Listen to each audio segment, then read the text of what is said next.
Hey, brother, can you hear me? I can hear you very well. Can you hear Thank me? you. Yes, I can. Thank you for inviting me to this. I really appreciate it. Oh, you're welcome. Well, thank you for being available. Um, you know, it's going to be a good time. That's Isn't that? awesome. You ever meet somebody where you like, I connect with him or her, and then you just keep going. But I don't know. First time you and I talked, we must talk for like I don't know, half an hour, something like Maybe I that. think it was longer than that. We talked for a while. It was. So thanks again for inviting me, man. I really appreciate it. You're welcome, man. So basically, we go do this original interview process where I'm gonna interview you for about a half hour, 40 minutes, and then we go call a quick timeout on the floor and turn the channel to your IG, That and is awesome. and then we'll keep the party going as you talk to me about me. So That is awesome, man. I'm so excited about it. I tell you, I've done many podcast interviews. Our podcast has about 65 episodes in about a year or so, but we haven't done one on IG before. So I'm really excited about this. So that's cool. it's a cool platform, and it's pretty seamless with transferring it to your podcast, like your Apple, Spotify, all those Yeah, platforms. Pretty seamless. And what I like about doing the IG Live is that you get people who come in. It's like you're doing a real live TV show where people come in, and people want to ask questions. The platform is open for that. So yeah, that's why I started. I was looking at all the different ones, but I really like, Instagram is, it's popping, right now. Everybody like Instagram. So, yeah. I really, really think that this is fantastic. I've done some lives myself, but never an interview one. So this is great.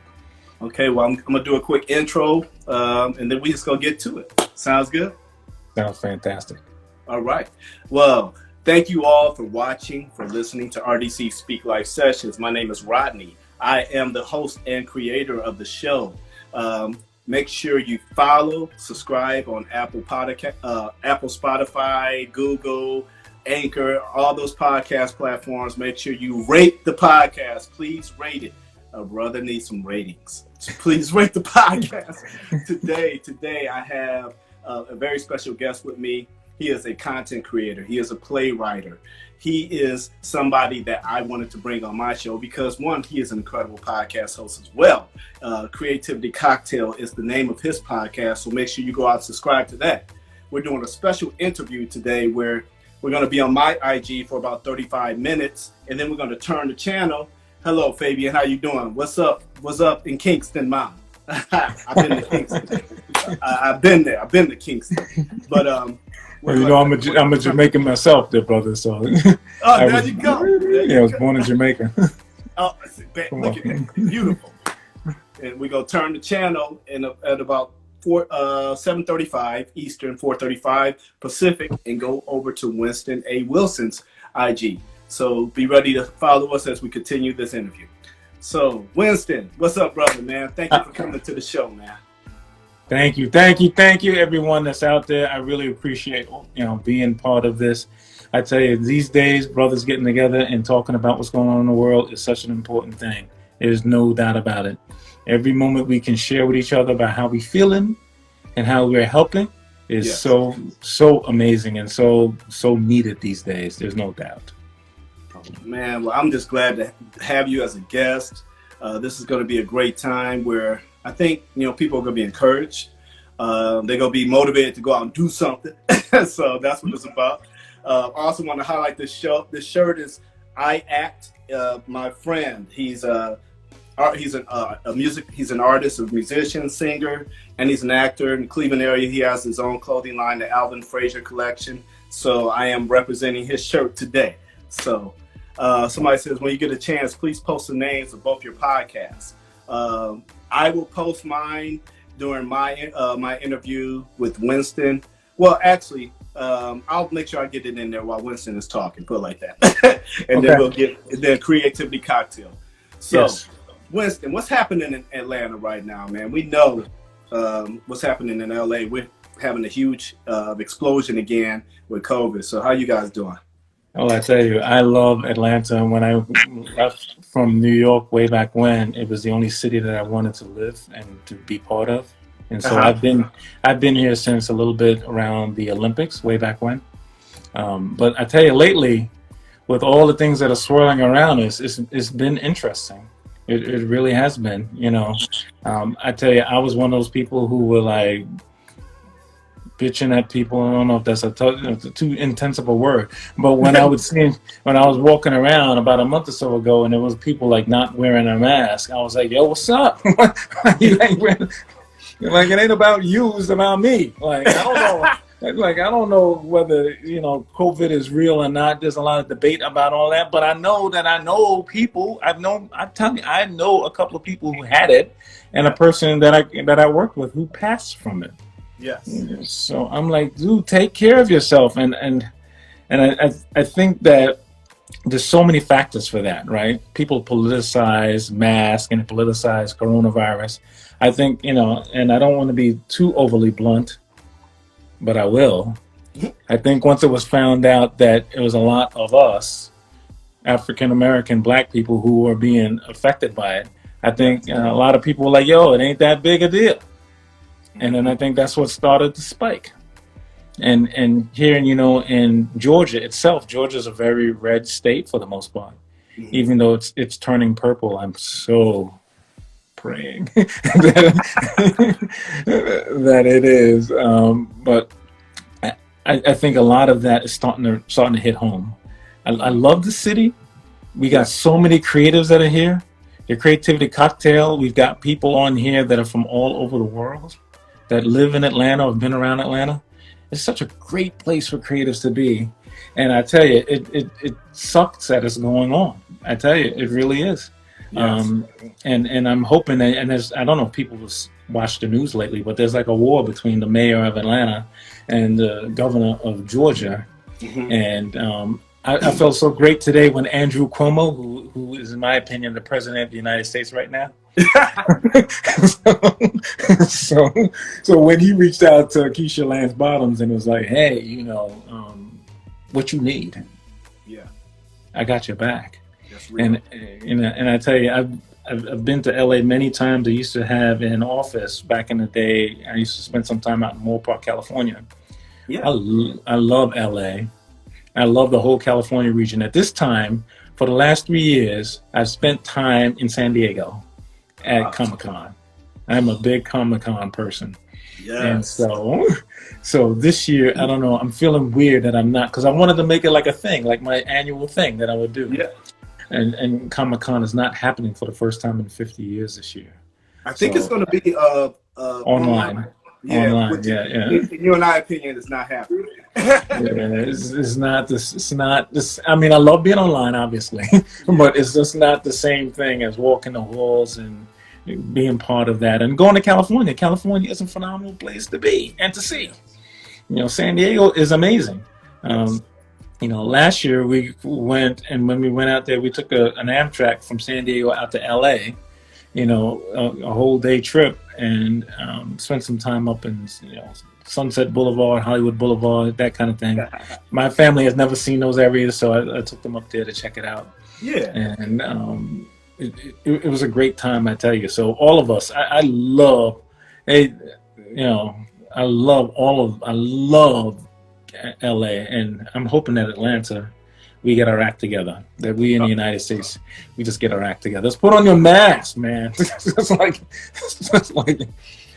let's put on your mask. Get it like a fancy mask. Like make it part of your thing. Get a cool one to match your suit or your shirt or something. Just put them on. It's not that hard. It's not that hard. Just put it on. What is it going to do? I mean, maybe I don't think I'm overblowing it, but to me, it's such a simple thing. Yeah. Like the social distancing is probably harder because we're in crowded places more than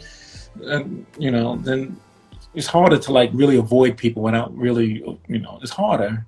Yes. But daggone, the mask is it's just like so effective. I remember people used to be complaining about people in China for years, or they would like make fun of them for wearing their mask because they were like wearing it for smog and all that. I'm like, no, don't people, they're smart. Yeah, they know what the deal was. So. Oh man, well, hey man, I'm glad to get the highlights of ATL, but this is about you right now. So man, can you give us a quick flyover at about 30,000 feet? of how you got into your career where you are at as a playwright, content creator, podcast host, etc., etc., etc.? Oh wow! I tell you, I have been writing my entire life. Mm-hmm. And about 15 years or so ago, I was in some plays here in Atlanta. I was an actor in some plays here. Okay. And so I was doing some small roles, some supporting roles, and all that kind of thing. And so I decided, I said, wait a minute, I've written all this stuff. All this stuff is sitting out there. Why don't I like uncover it?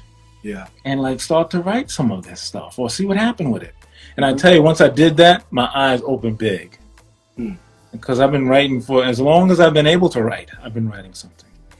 And so I decided to take a lot of the plays.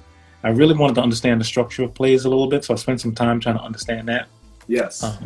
And so I spent some years and having some workshops, and I've been to colleges all over the state and had great actors and students and all that help me with reading and being part of workshops that I've had. Mm-hmm. And then I tell you, it was around 2014. I was working at a place for about 18 years. So I was one of these guys who was like, had a certain level, whatever you want to call it. And I was like, this is what my life was. Right. And then one day somebody came to me and says, we got a new CEO, so your services are no longer required. Blessing in disguise.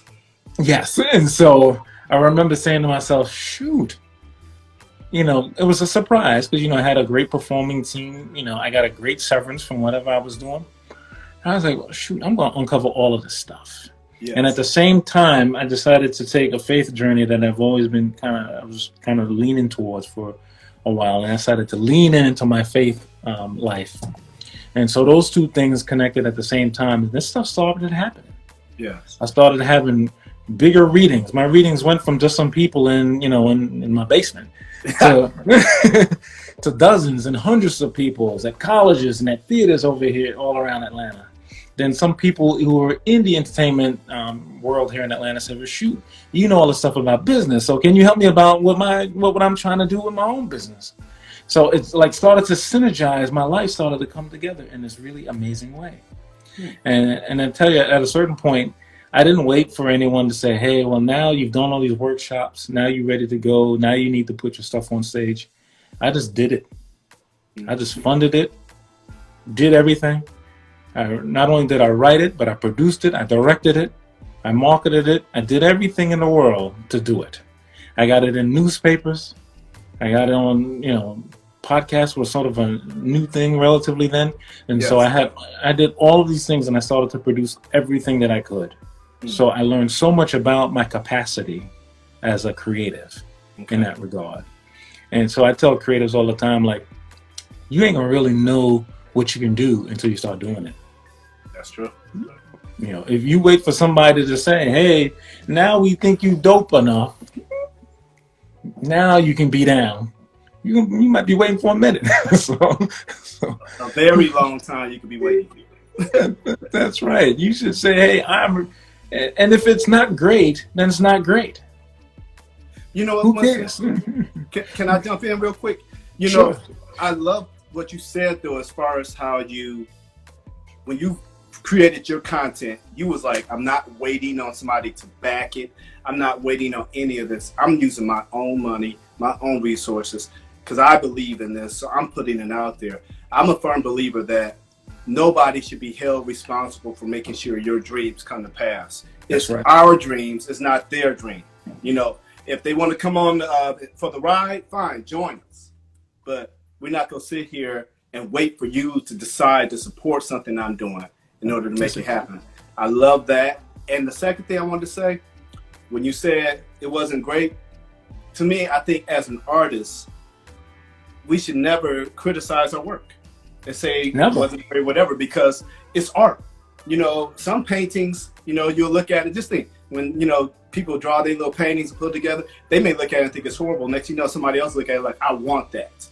So well, I tell you, I had a reading of my most recent work this last Friday. So I had a Zoom reading, and I had 75 people from all over the world come to this thing, and it was so amazing to have it.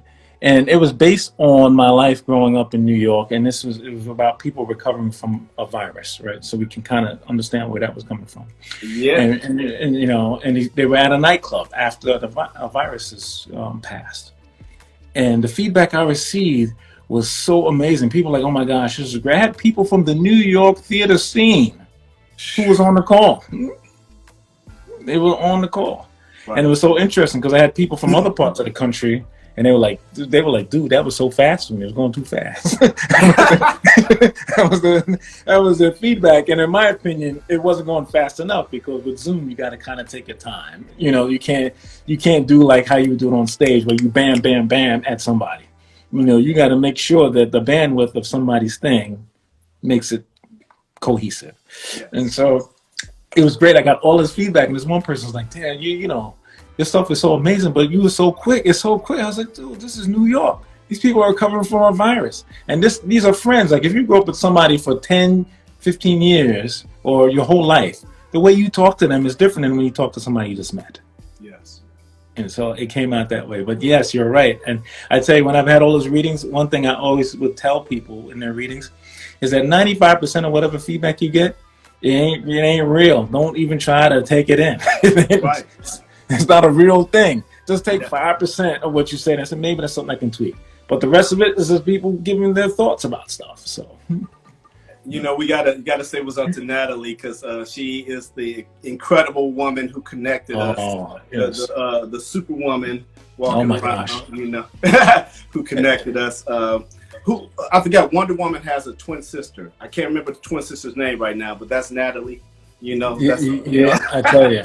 You know. She is so amazing. She's one of the few people that when I talk to and I have a conversation with, I just got to stop. When you know when somebody's talking and you just listening to them and you don't remember what you're going to say next. Yeah. She is that kind of person. She is just so amazing. She is actually going to join. We're going to have a panel conversation for the Creativity Cocktail here on July 25th. And it's going to be a live stream session with her and a couple of other people. And what it's called is Our Spirit. And it's about how we as Black people and how we as human beings can use our spirit to help other people in the world at this time. And Natalie's such a great person to be part of that conversation. She could do it all by herself, but I said, well, you know, can I just come on and join? Can I be part of that for a minute? Because she is so amazing. So yes, thank you for reminding me because she is so incredible. She is, and she was just reminding me of that earlier today. What you just said, what she says. So, yeah, that's how funny it is. That's why I was laughing so hard. And then she said she pays us so well. So yeah, that's right. Yeah, keep them checks coming. Keep them. That's right. Keep them checks coming. Right. Now you had the Zoom premiere of your project that you wrote. Now, once COVID, goes away, and it will go away, as far as will we be able to live and get back to normal life. So this will not always be. Do you have plans on taking that project and taking it out into the theater world? Yeah, it's going to get produced. Okay. It's going to be on theater. And the great thing here about Atlanta is that we had several people who were part of like I said, there's some theater folks from New York on it, but there's also people who run the Atlanta Black Theater Festival, which is one of the biggest festivals in the world for theater, period. Yes. Not Black theater on the world. So they were on it. And then we've also had the Dramatists Guild of America, who had some representation on it, and they are obviously very encouraged by it. They were so encouraged by it, I'm telling you, Rodney, that while we were having the Zoom, the representatives was like, hey, can you send me the Zoom link so I can send it to some more people? Well, so it is going to get produced. The actors that were on it, some of these actors were in previous work that I've done before, so they kind of knew each other a little bit. It's going to happen. And so I've got a vested interest, as well as so many of us, in the world that happens after coronavirus is over. Yes. Because it's going to happen on stage. This thing was so amazing. It's based in a nightclub. There's house music. And, for those of people who know what house music is, there's all of this happening in there. So it's just so incredible. And one comment I got was that the cast, because all of the cast of everything I've ever written represents where I grew up from. So I've got people who are part of the LGBTQ community in it. I've got people who are Latinx. Yeah. people who are African American, people who are from Caucasian, all kinds of people that are in it. And it's not because I do it intentionally. This is how I grew up. You know, New York is a very segregated place, but I thank God that I was around lots of people of all kinds. Yes. And me personally, I think that, I don't know, my opinion is that God has created one group of human beings, Human race. and that's the human race. I'm That's right it. with, We, I'm right we with just you. we just you know, our differences are based on where our ethnic group came from, and what we eat and what we like, and the temperature, and how we reacted to things that are happening over a course of time. But we are the same daggone things. Yeah. A Chihuahua and a Doberman Pinscher can't procreate. At least but they're both canines. Yes. Right? Yes. But people from Japan and people from Nigeria can create and procreate, and this world, this human race, will continue to grow.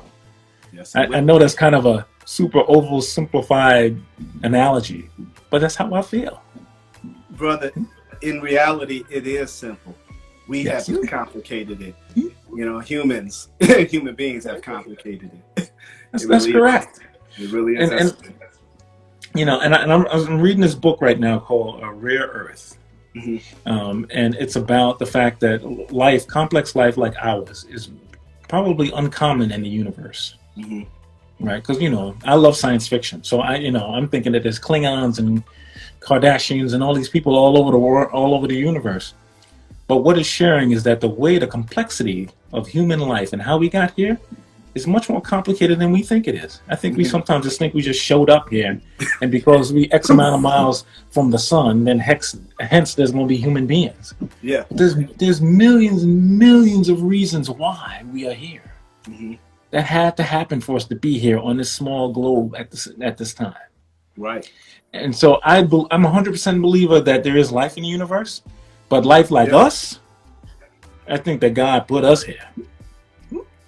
Yeah, I can agree with you too, man. And I want to ask you, as far as, you know, with the Playwright, and then when did you start Creativity Cocktail? When did that podcast, was that birthed before you started becoming a playwright, as far as taking it to the next level, or when did that start? Well, I tell you, years ago when I was in college, I had 4 radio shows. You know, back when you know. Oh wow! I'll let people guess my age. But anyway, I had 4 radio shows, and back then radio show was a thing, right? Everyone, you know, radio was what it was.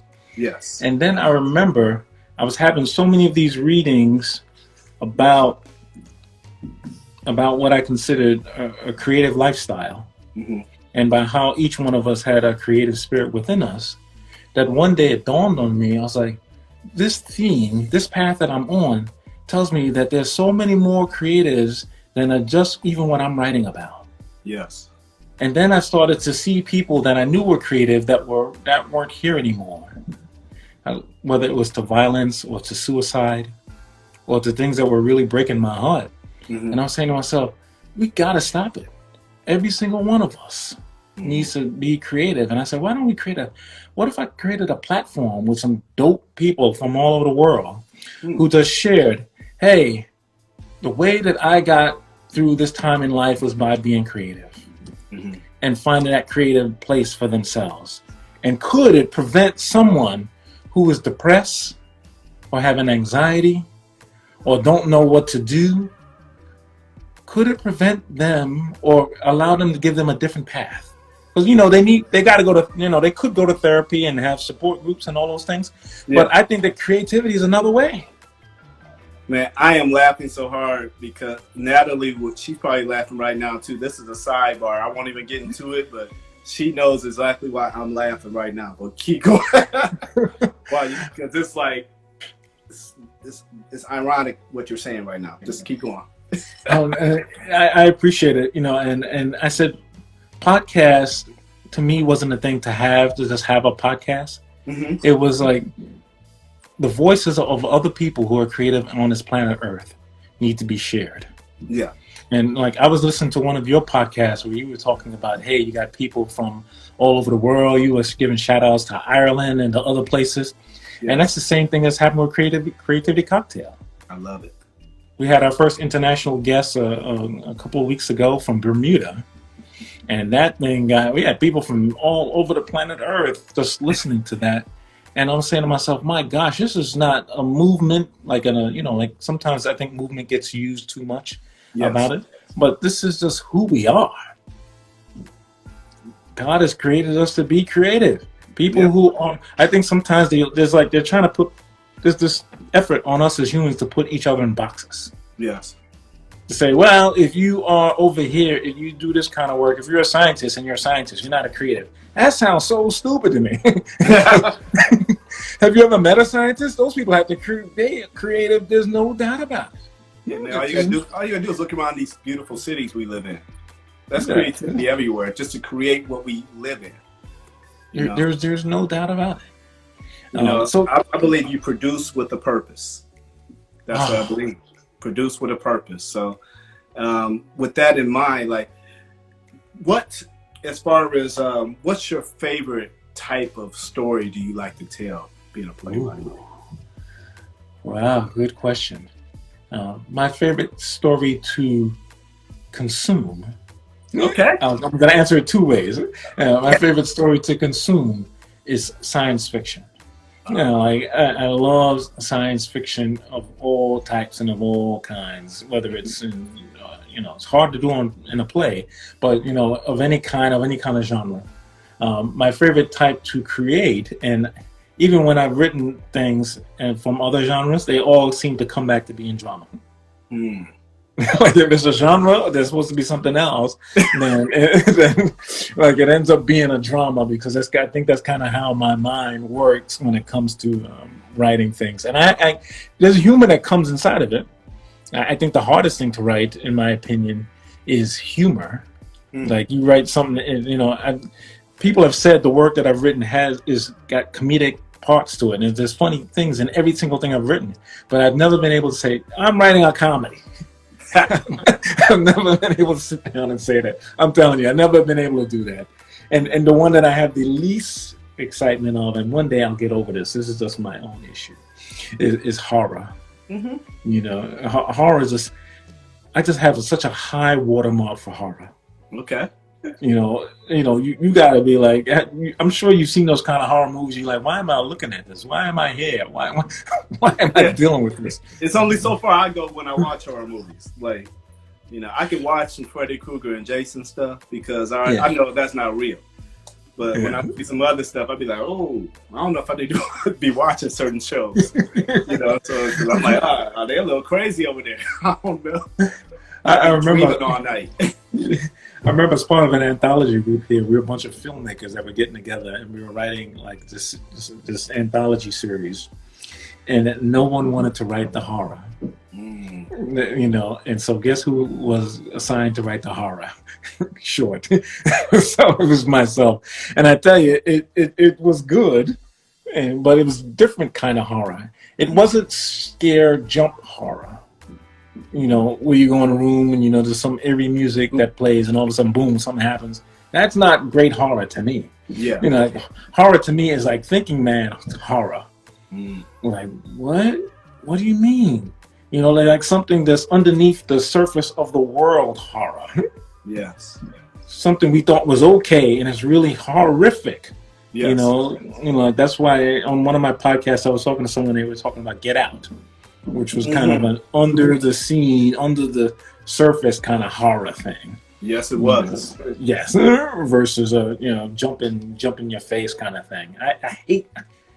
I abhor those types of horror. I tell you, but drama. I don't know. I love drama.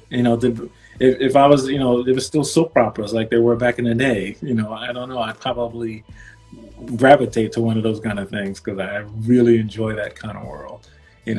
Today our soap operas are reality shows, so it's a little different.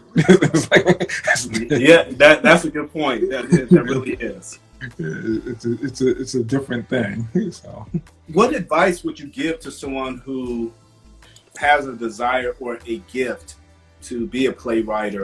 Like, I'm coming to you, like, man, Winston, how do I get into this? How do I get started? This is like, I love this. I'm gifted. What do I need to do? What? I tell you, it's interesting because I ask this question on my podcast all the time too. So, Ah, I guess I'm preparing me for me to ask you what I'm going to ask you. So, check. I tell you, my answer is, and it might sound cliche a little bit, but you got to write it. You got to do it. Don't get paralyzed by starting it or what you got to do to start it. We've always encountered this person that will say, well, I'm going to do this thing, I'm going to create this thing, but I got to do like 55 other things to start it, right? I got to have a perfect outline, and I got to have a perfect set of characters, and I got to have every single thing figured out, and then I will write the story. What? If you are a playwright, you got to start writing. There's a great book that a lot of people are familiar with, The Artist's Way, where you get up every day and you do your morning pages for a certain period of time. Yes. You just start. You just go at it. You will learn so much about it. I've done some of those things. I've written outlines and character arcs, and I can tell everybody who's listening and who will listen afterwards that every outline that I've ever written, every character arc that I thought was 100% solid at some point, the story didn't end up that way. My stories live because I'm writing it. So if I say it's going to end a certain way, it never ends 100% the way that I thought in my mind it was going to end. That's good. Because I feel it. Like if you're writing something that you think is going to be really good and dope and you're really into it, what you thought was going to end up, you should have an ending in mind. Yes. But what you thought was going to be there may not be there. And you got to be okay with that. I've had so many people who've said, damn, I thought it was going to be this thing. And then it started to have a life of its own, so I stopped. I was like, no, that's when you don't stop. That's when you jump in, you deep dive when it's taking a life of its own. Yes. You said, let it live, let the characters talk to you versus you talking to them. That's it. So that's the advice. Start now. If you're listening to this whenever, live and whenever it happens or it gets uploaded in the future, start now. Yes. As soon as you finish listening to Rodney and I, go do something. Get out that your laptop, whatever you write with, and get That's to right. it. Now, even if it's 5 words, even whatever it is, start. Now, another question to kind of add on to that, if when you're having auditions, and what type of actor are you looking for? Now, I know it's as far as the roles and stuff, that's all different. But what kind of traits are you looking for in an actor to work with you on your project? I'm looking for actors who are authentically committed to the craft. That are committed to that if they say, hey, I'm down, that they're down. Yes. When I'm down, when I tell you I'm down for something, I'm all in. Yes. My toe ain't halfway in. They're all in. I'm all in. And I also look for actors who have a certain level of versatility within them. Sometimes, there's been times where someone will come in and audition for a particular role, or I'll have them read, some sides from a particular character. Yes. And then I get a sense that, hey, he or she would be awesome in something else or in another part of it. And if they're amenable to that and they go, yo, tell me more about it. I'd like to know. I'd like to be part of that. Then I know I've got a person character who's there. So a person who's really open to the craft, a person who works with others well. Because as you know, working with actors, you got to be around people. Those people become your family for real. Yeah, real. You're gonna spend time with them like you spend time with your significant other. Yeah. And so you gotta be committed to being collaborative all the time. That's facts. You can't be diva. I know that there's a lot of divas that exist in the world. There just are. There's just this reality of the world. Yeah. But if I get a hint or a sniff of diva-ness, even if the person is talented, I'm telling you, I might be like, yo, I gotta pass. Because even though they might be talented, they may slow up everybody else. And I might not see Tyrone's talent because I got to deal with diva over here. I got to see everybody's talent. And so if I get a hint of a divaness, I don't know if that's obviously not a real word. Hey, but, you're an artist. You're creative. You just created a new word. That's right. So since I said it, divaness is a real diva word. There's no doubt. And I tell you, if I get a hint of that, but really these days you have to be so versatile as an actor, as you know. You've got to be able to say, hey, I've been in all kinds of roles, and someone's asking me to be in this other kind of role.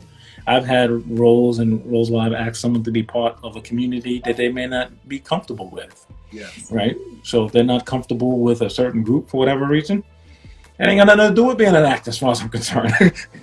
Right. You're an actor. That the role is to help us interpret the story. Yes, it is. And so if you have a challenge with that, I'm sure there's people who are super successful who have those kind of things going on. But for me, and for the kind of world that I'm hoping to be part of going forward, because I'm telling you, this is my life.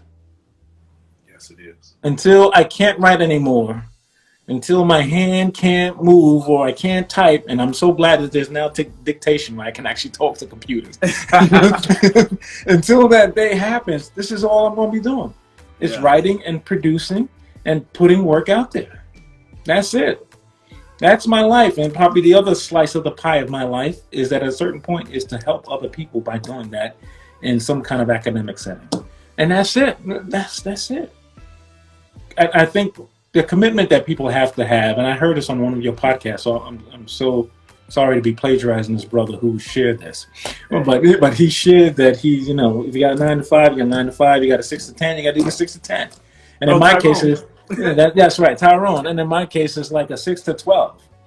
Or 6 to 1. I don't care if I get 4 or 5 hours of sleep at this time in my life, because creating is so amazing. I had a young man who came to me, and this is the last story I'll share about this, and this is probably one of the reasons that prompted me to create the podcast. I had a reading, and he's about 15 or 16 years old. Yes. Because you could see it in his face. He's like 6'4", but he had a baby face. So he had one of those things. And he came to me and said, Mr. Wilson, I'm so glad you created this story. And I said, well, thank you for coming. He's like, because I'm sometimes afraid to express myself.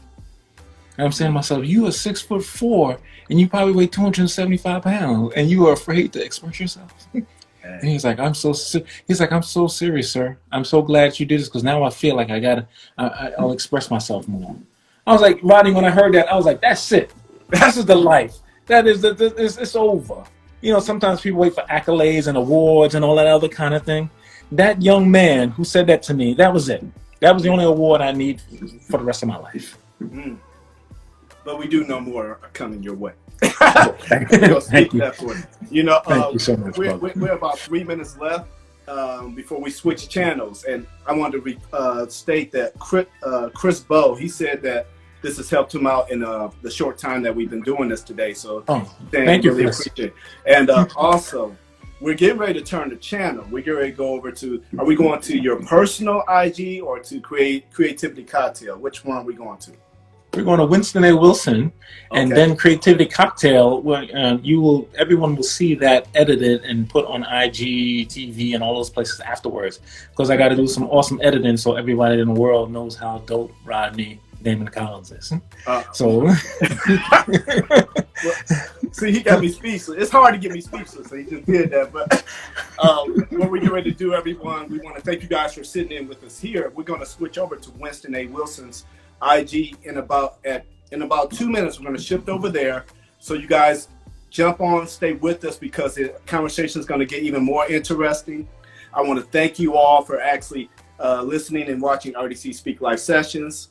Once again, I'm Rodney. I'm the host and creator. I want to thank Winston A. Wilson for being my incredible guest and imparting so many jewels and gems during this time. If you want to stay connected with my man Winston A. Wilson, you might want to submit yourself so you can try to get in some of his projects. How do you want the audience to stay in touch with you? Winston A. Wilson at IG, they can do that. They can, if they want to email me, they can email me at writer@winstonawilson.com. They can do that as well. And our podcast is Creativity Cocktail. So if you put Creativity Cocktail in in IG or in Facebook or anywhere else, you will see it pop up, and then you'll know that's that. And our charity's website is risingtidescharity.org. Hey, everybody, it will be listed in the show notes. I'll make sure it's repeated when I post it. I want to thank my man, Winston. Can you give us 20 seconds of a gem that we can hold on to? We're at hump day right now, so we're kind of pushing over the hump in the week to kind of carry us through the rest of the week. What do you want to impart to us? Keep pushing. Start now. Write something today, even if it's your name and the name of your brother and your cousin, your mama, sister's husband, or whatever who you is, your dog. Write it down. Do something today. Yes. Journal today. Journal how you feel. Thank God. Call somebody you don't know. Do something today that will empower your creative spirit. I love that. And with that being said, make sure you do 3 things. Make sure you love God, love yourself, and you love people. We shall see you real soon. Turn the channel. Catch up with us in about 2 minutes. I'll be jumping on live with my man, Winston A. Wilson, on his IG Live. Thank you very much. All right, thank you, brother. Thank you all. All right.